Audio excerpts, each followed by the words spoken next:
घुसपैठ पर ममता वर्सेस योगी का डंडा।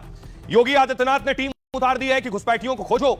अब यूपी की पुलिस टॉर्च लेकर गली, शहर, नुक्कड़, चौराहे, झुग्गियों में घुसपैठियों को खोज रही है। टॉर्च की रोशनी में रात को दबिश दे रही है। ममता बनर्जी कह रही है हमारे यहां कोई घुसपैठिए नहीं, ना हम एनआरसी होने देंगे बंगाल में। यूपी में पहला डिटेंशन सेंटर बन गया। आज आपको लिए चलूंगा उत्तर प्रदेश के पहले डिटेंशन सेंटर में कहां बना हुआ है और उसमें कितने घुसपैठिए रखे जाएंगे। लेकिन ममता बनर्जी कह रही है मैं बंगाल में डिटेंशन सेंटर नहीं बनने दूंगी। साथ ही आपको बताऊंगा कि आखिर क्यों यूपी में अब तक बहुत से लोगों ने नौकरियां छोड़ दी हैं। शक यह है कि घुसपैठिए थे इसलिए नौकरी छोड़कर भाग गए हैं, क्योंकि योगी की पुलिस एक्शन शुरू कर चुकी है। अगली बड़ी खबर बताएंगे आपको, एसआईआर और संविधान का रण शुरू हो गया है। कैसे एसआईआर पर दरअसल आज लोकसभा में और राज्यसभा में बहस हो रही थी, उसमें कैसे एसआईआर पर पक्ष और विपक्ष आपस में भिड़ गए। और बड़ी चीज जो निकलकर सामने आई आपको बताऊंगा कि बीजेपी यह दावा कर रही है कि 1980 में सोनिया गांधी का नाम वोटर लिस्ट में चढ़ गया था, लेकिन वो इस देश की नागरिक 1982 के बाद बनी है। तो नागरिक बनने से पहले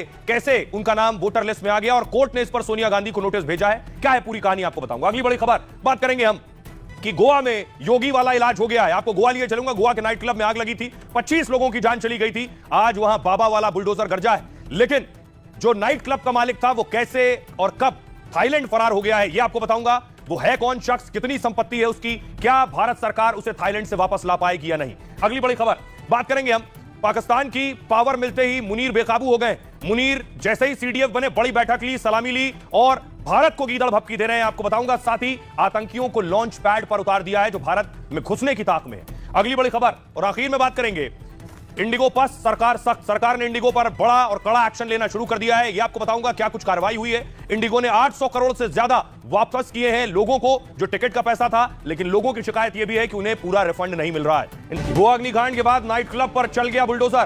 क्लब के भगोड़े मालिक लूथरा भाइयों के खिलाफ ब्लू कॉर्नर नोटिस जारी हो गया। आरोपियों के थाईलैंड में छिपे होने का शक। सोनिया गांधी को दिल्ली की राउज एवेन्यू कोर्ट ने भेज दिया है नोटिस। भारतीय नागरिकता हासिल करने से पहले वोटर लिस्ट में नाम शामिल होने का मामला 6 जनवरी को मामले पर अगली सुनवाई। बीएलओ की सुरक्षा पर सुप्रीम कोर्ट का चुनाव आयोग को नोटिस। सीजेआई सूर्यकांत बोले हालात से निपटे वरना अराजकता फैल जाएगी। सनातनी संसद संगठन की याचिका पर सुनवाई। पूर्व चीफ जस्टिस पर जूता फेंकने वाले वकील पर हमला। यूपी के राकेश किशोर को चप्पलों से पीटा गया। राकेश ने सनातन धर्म की जय के नारे लगाए। महाराष्ट्र में नगर निकाय चुनावों के बीच फडणवीस और शिंदे के बीच बंद कमरे में मीटिंग। इस दौरान 1.5 घंटे तक साथ मिलकर चुनाव लड़ने पर चर्चा हुई है। सीट बंटवारे पर जल्द फैसला होगा।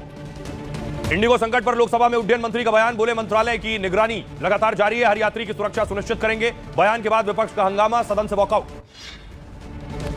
19 साल की हो गई सोनिया गांधी, 79 साल की हो गई सोनिया गांधी। जन्मदिन के मौके पर कांग्रेस संसदीय कार्यालय में केक काटा गया है। राहुल, प्रियंका के साथ ही अखिलेश और डिंपल भी कार्यक्रम में नजर आए।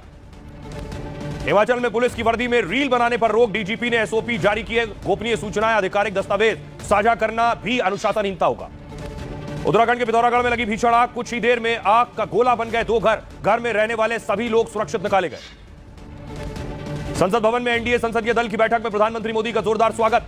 मोदी ने सांसदों को दिए अपने क्षेत्र में बेहतर कामकाज का मंत्र। बैठक में शाह, नड्डा और राजनाथ भी शामिल हुए। फिल्म निर्माता विक्रम भट्ट और उनकी पत्नी को 7 दिन की पुलिस रिमांड में भेजा गया है। 30 करोड़ की ठगी के मामले में 7 दिसंबर को गिरफ्तारी हुई थी। बायोपिक बनाने के नाम पर पैसे वसूलने का आरोप। आईआईटी धनबाद के शताब्दी समारोह में शामिल हुए Gautam Adani centre for excellence का उद्घाटन किया। बोले भारत की तकदीर संवारनी है तो जमीनी ताकत को समझें। पुणे में बीच बाजार एक कमर्शियल बिल्डिंग में लगी आग। इसकी वजह से काफी अफरा तफरी देखी गई। कई घंटों की मशक्कत के बाद आग पर काबू पाया गया। पाकिस्तान के गृह मंत्री की लंदन में जबरदस्त बेइज्जती हो गई। ब्रिटिश पुलिस ने नकवी की गाड़ी को रोका है और कड़ी तलाशी ली है। इस घटना का वीडियो सामने आया। रूस ने फिर यूक्रेन पर किया ड्रोन हमला। 9 मंजिला इमारत में लगी भीषण आग। दीवारें काट कर लोगों को बचाया गया। ट्रंप ने भारत से चावल के आयात पर नए टैरिफ लगाने की धमकी दी है। कहा भारत के सस्ते चावल से अमेरिकी किसानों को घाटा। टैरिफ लगाने पर विचार कर रहे हैं।